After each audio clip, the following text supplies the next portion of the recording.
พี่น้องชัดเจนอีกหนึ่งคนแล้วกับการย้ายสังกัดของศิลปินคนนั้นคนนี้มื้อนี้มาเว้าถึงการย้ายสังกัดของแม่พญาติ๋มกุสุมานโอ้แม่พญาตอนนี้มีแรงมาแรงเด้อพี่น้องมีการดูดตัว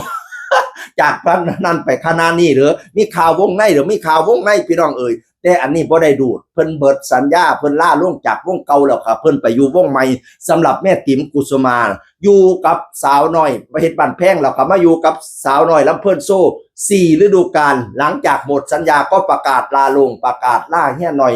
ล่า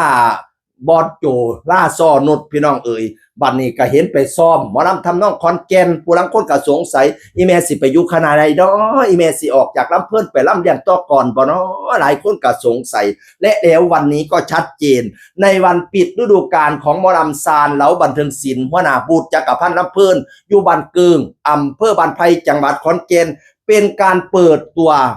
คุณแม่ติ๋มกุสุมาพี่น้องเอ๋ยอย่างเป็นทางการบนเวทีของซานเหลาบันเทิงศิลป์เมื่อปีฤดูกาลซานเหลาหัวหน้าบูธกับมาโพดวัจักศิละเห็นพี่น้องมาปูศาสตร์ล่อตาตั้งตามาล่อส้มทรงกับน้ำใจผมกับโอดที่สีน้ำตาซึมบ่ได้บางคนมาจากต่างประเทศบางคนมาจากต่างจังหวัดเพื่อมาล่อทรงไทยฤดูกาลด้วยกันขอบคุณครับมวลซื้อน้ำกันสอดแจ้งครับปิดฤดูกาลปีที่3ซานเหลาบันเทิงศิลป์ฤดูกาลหน้าเป็นฤดูกาล4อีแม่ติ๋มไปสังกัดแล้วเรียบร้อยพี่น้องเอ๋ย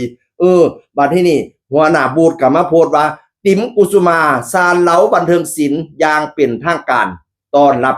ติ๋มกุสุมาเข้าสู่ซานเหลาบันเทิงศิลป์อย่างเป็นทางการเปิดตัวเป็นทางการเปิดตัวอย่างเป็นทางการบนเวทีครั้งแรกแม่พญาติ๋มกุสุมาซานเหลาบันเทิงศิลป์บัดที่นี่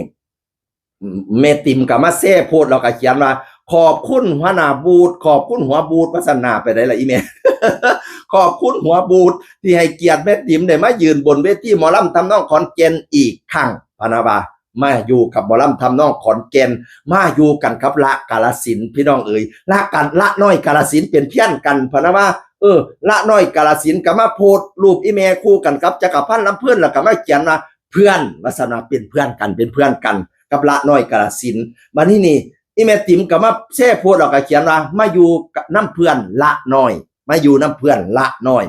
ฤดูกาลหน้ามาสังกัดเรียบร้อยกับซานเหลาบันเทิงศิลป์แม่พญาติ๋มกุสุมาไก่หงเฮี้ยงเลี้ยงเหลี่ยมเด้อให้ปังๆให้ดังๆขึ้นเวทีคนนิยมส้มสอบเครื่องเบาคำจ่าอย่าได้ของอย่าได้ค่าสติปัญญาให้ไหลให้เรียนเด้อไปล่ำทั้งใดกระไรเงินคำเกลไหลมาเน่นอังอันเรื่องข้ามเจลไหลมากคือนำเกมไปแสดงทั้งใดแท้เอฟซีแตกจนล้นอังสนามเป็นกำลังใจให้คุณแม่ติ๋มกุสุมาและซานเหลาบันเทิงศิลป์เสียงคนเก่าเว้าสู่ฟังสวัสดีครับ